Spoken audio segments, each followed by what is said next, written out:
कुलदेवी धरी माता भगवान श्री राम आपको सौगंध है कि जो भारतीय जनता पार्टी को हरावे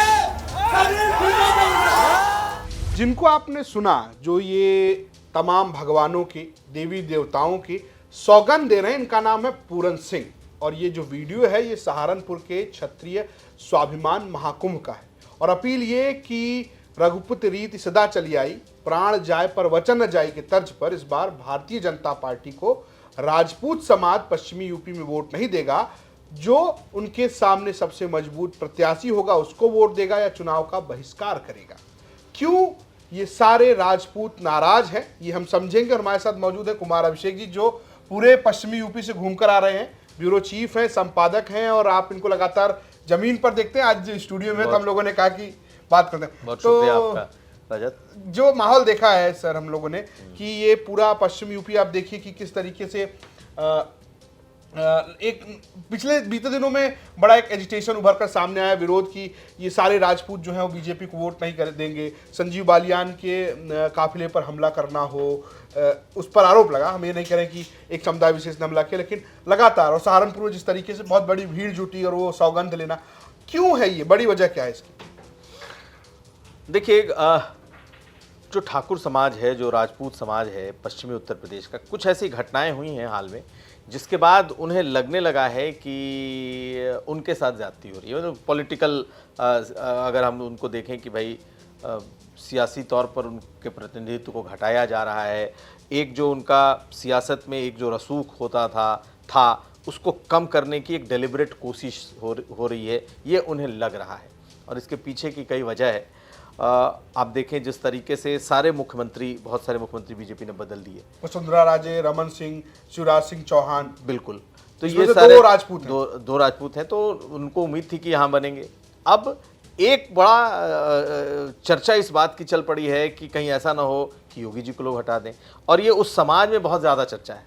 हालांकि मुझे ऐसा दिखता नहीं है, क्योंकि योगी का नाम इतना बड़ा है इस वक्त कि बीजेपी इतना बड़ा रिस्क नहीं ले सकती। खैर, ये एक पक्ष है, लेकिन लोगों के बीच में बहुत सिस्टमेटिक तरीके से ये मैसेज भेजा भी गया है और लोगों के बैक ऑफ माइंड ये है कि भाई कहीं ऐसा तो नहीं कि डेलिब्रेट तौर पर योगी के साथ भी कोई खेल ना हो जाए। यानी चुनाव के बाद आने वाले वक्त में ये एक साफ साफ दिख रहा है। ये साफ साफ उनकी बातों से जो लगा है वो दिख रहा है। दूसरी बात यह है कि इस समाज ने जो बातें अपने लोगों में कही हैं वो ये कि उनके प्रतिनिधित्व को लगातार कम किया जा रहा है। कोई आंकड़ा भी दे रहे हैं वो लोग? बिल्कुल।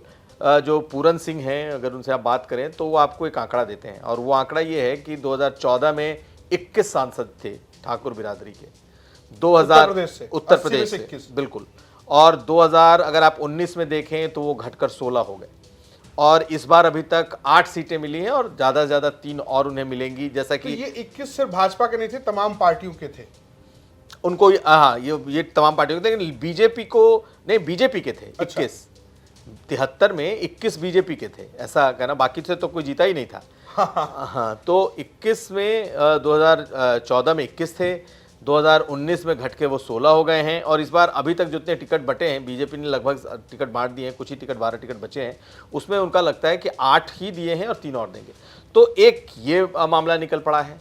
तीसरा अगर आप पॉइंट देखें तो विधानसभा के जो चुनाव हुए 2022 में, इसमें संगीत सोम हार गए, इसमें सुरेश राणा हार गए, और उसके पीछे ये बताई गई कि पार्टी के जो दूसरी बिरादरियों के लोग हैं उन्होंने कहीं ना कहीं सैबोटाज किया, यानी कि जानबूझ करके हराया गया। देखिए, ये बातें हम नहीं कह रहे, ये बातें जो चौपाल हुई थी ठाकुरों की, जो इतनी बड़ी पंचायत हुई थी, उसमें जब आप लोगों से बात करेंगे तो उनके पास ये तमाम आंकड़े हैं। इसके अलावा वीके सिंह का टिकट कटा, और जो पहले फेज़ का जो 8 फेज़ का जो चुनाव, सीटों का जो चुनाव है, उसमें आप अगर मुरादाबाद छोड़ दें सर्वे सिंह को, तो बाकी कहीं ठाकुर नहीं लड़े। लेकिन जबकि गाजियाबाद से वीके सिंह थे, तो कुल मिलाकर के उनके भीतर एक ऐसा सेंटिमेंट गया है जिससे उनको लगता है कि उनके साथ ज्यादती हो रही है। लेकिन क्या ये ऐसा होगा कि इतने नाराज़ हो जाएंगे ठाकुर राजपूत की वो बीजेपी के खिलाफ वोट करेंगे। क्या इसमें धनंजय और ब्रजभूषण फैक्टर भी है? क्योंकि धनंजय सिंह जो एनडीए से थे, मतलब उनकी पार्टी जेडीयू एनडीए में थी, उनको टिकट नहीं मिला, हालांकि उनकी जगह एक राजपूत को ही टिकट दिया गया, कृपा शंकर सिंह जो आए। तो धनंजय के कैंप ने भी इस तरीके की प्रचार किए। उसके बाद वो जिस तरीके से जेल गए, कहा गया कि अखिलेश यादव से मुलाकात की, तो उसके बाद उनको, हालांकि कोर्ट ने उनको सजा दी और वो जेल गए, लेकिन तमाम थ्योरी या कह सकते हैं सोशल मीडिया पे चला। ब्रजभूषण को लेकर लगातार चर्चा होती कि उनका टिकट काट दिया जाएगा। अखिलेश यादव जब मुख्तार के घर गए तब उन्होंने भी कहा कि यार अच्छा बताइए आप, ब्रजभूषण को टिकट मिल रहा है कि नहीं मिल रहा है। तो क्या ये दोनों भी एक वजह नजर आती है?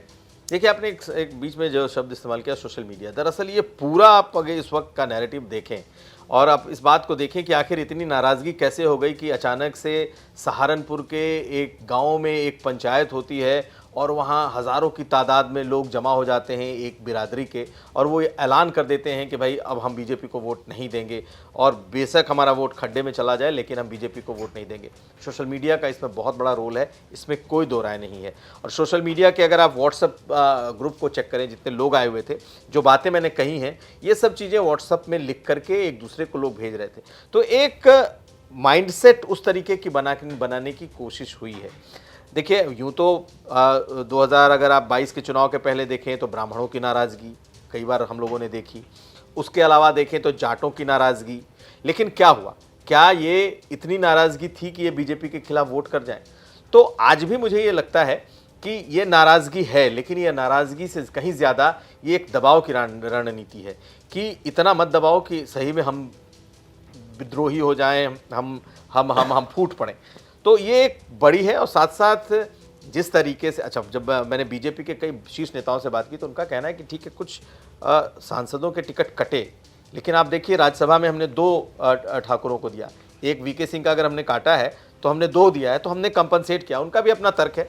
तो ये समझने को मुझे नहीं लगता है कोई तैयार है। सबको साफ साफ ये दिख रहा है कि भाई पिछले कुछ चुनाव से हमारे साथ ये हो रहा है और लगातार ये हो रहा है। तो लेकिन फिर भी मेरा मानना है कि बीजेपी एक ऐसी पार्टी है जिसके पास हर बिरादरी में, हर क्षेत्र में ऐसे नेता हैं जिस पर वो अपने संगठन के माध्यम से कहते हैं ना, उनके दिमाग को कब्जा कर ले। ये बात कही, तो क्या जो ये वीडियो वायरल हो रहा है जिसमें प्रधानमंत्री नरेंद्र मोदी सीएम योगी आदित्यनाथ को पकड़ते हैं और बोलते हैं कि नहीं आप आगे से जाइए, 2 वीडियो सोशल मीडिया पे चल रहा है, हम आपको वीडियो भी दिखा देंगे इस पे कि किस तरीके से पहले मेरठ की रैली में वो पीछे से जा रहे हैं और घूम के जा रहे हैं, इस बार योगी आदित्यनाथ का हाथ पकड़ लेते हैं और फिर उनको आगे से भेजते हैं। तुलना 2022 विधानसभा चुनाव की उस तस्वीर से हो रही जो गलियारे में कंधे पर हाथ।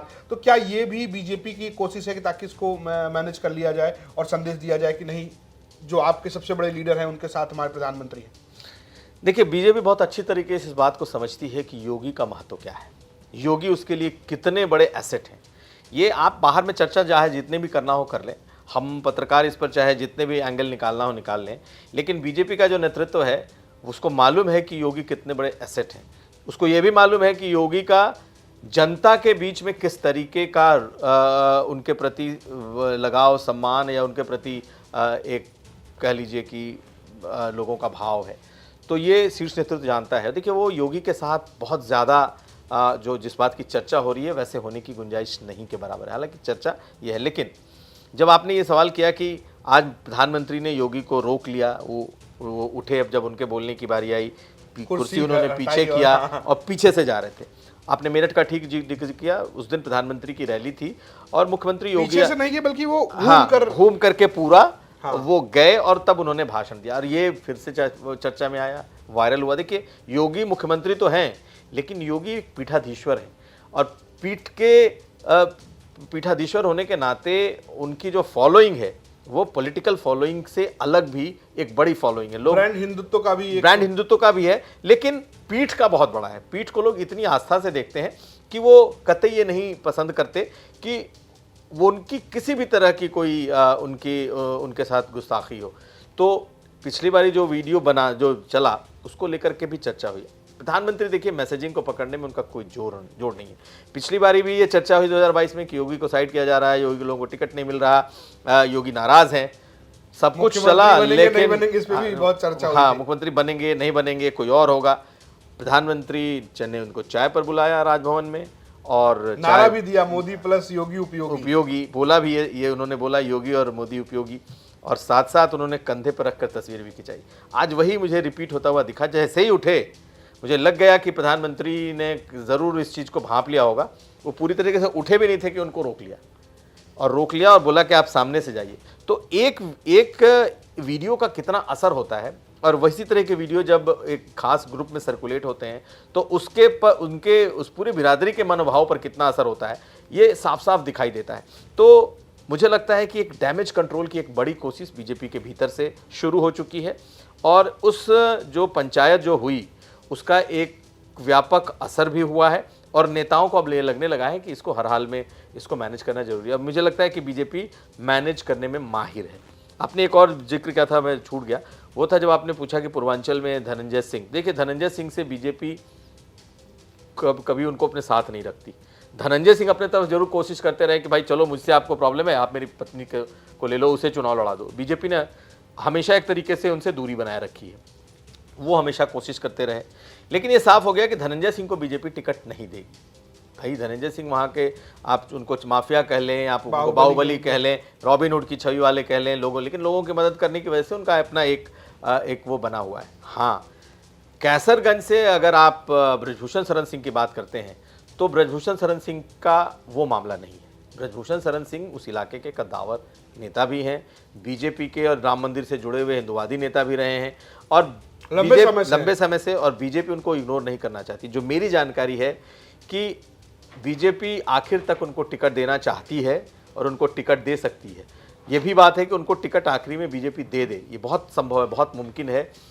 इसलिए उसे लगता है कि वो जाटों के को किसी न किसी तरीके से उनके नाराज़गी को इसमें मना सकती है, और साथ साथ जिस तरीके से ये एक उबाल आया है इस एक ठाकुर बिरादरी के बीच, उसे भी कंट्रोल कर सकती है। तो मैं इसलिए कह रहा हूँ क्योंकि इस पर एक तरीके का इनका काम भी शुरू हो गया कि सारे लोगों को मिलाकर बिठाकर जो नाराज़ हैं उनसे मिला जाए। यहाँ तक कि संगीत सोम और सुरेश राणा से अलग से बात हो रही है, वो अलग से अब गांव-गांव में लोगों से बातें कर रहे हैं, और साथ साथ प्रधानमंत्री के उस रैली के बाद, मेरठ के रैली के बाद संजीव बालियान और संगीत सोम, इन दोनों को अलग में बिठाकर बात भी की गई है। तो खैर, अभी चुनाव में 8-10 दिन का वक्त, 8-7-8 दिन का वक्त बाकी है। आप देखेंगे बहुत कुछ बदलेगा, लेकिन बिरादरियों की नाराज़गी, ये बात ज़रूर है कि हराने पर आई हुई है, लेकिन मुझे लगता है कि ये एक दबाव बनाने की एक बहुत कारगर रणनीति है जो कि इस वक्त मुझे दिखाई दे रही है। और वो अपना वोट खड्डे में भी नहीं डालेंगे, वो अपना वोट बर्बाद भी नहीं करेंगे। बेमन से ही देना हो, लेकिन उनके पास ऑप्शन भी नहीं है कि वो किसी और को दें, तो मिलेगा बीजेपी को। लेकिन वो जो कहते हैं ना कि खुशी खुशी जा कर के वोट करना, मुझे लगता है उसमें कमी आएगी, लेकिन आज न कल वो सॉर्ट आउट करेगी बीजेपी। बिल्कुल। और आपको जानकारी दे कि चर्चा ये भी है कि राजनाथ सिंह जो कि पूर्व मुख्यमंत्री रहे हैं, उनकी भी रैलियां जो है 5 रैलियां प्रस्तावित हैं पश्चिमी यूपी में। तो राजपूत एजिटेशन को कंट्रोल करने की कोशिश बीजेपी कर रही है। हम आपको यही बता रहे थे कि आखिर ये पूरी जो आप बीते दिनों सोशल मीडिया पर देख रहे हैं कि राजपूत बीजेपी के विरोध में है, उसकी बड़ी वजह क्या है। आपको ये वीडियो कैसा लगा, हमें कमेंट बॉक्स में जरूर बताइएगा। देखते रहिए यूपी तक। नमस्कार।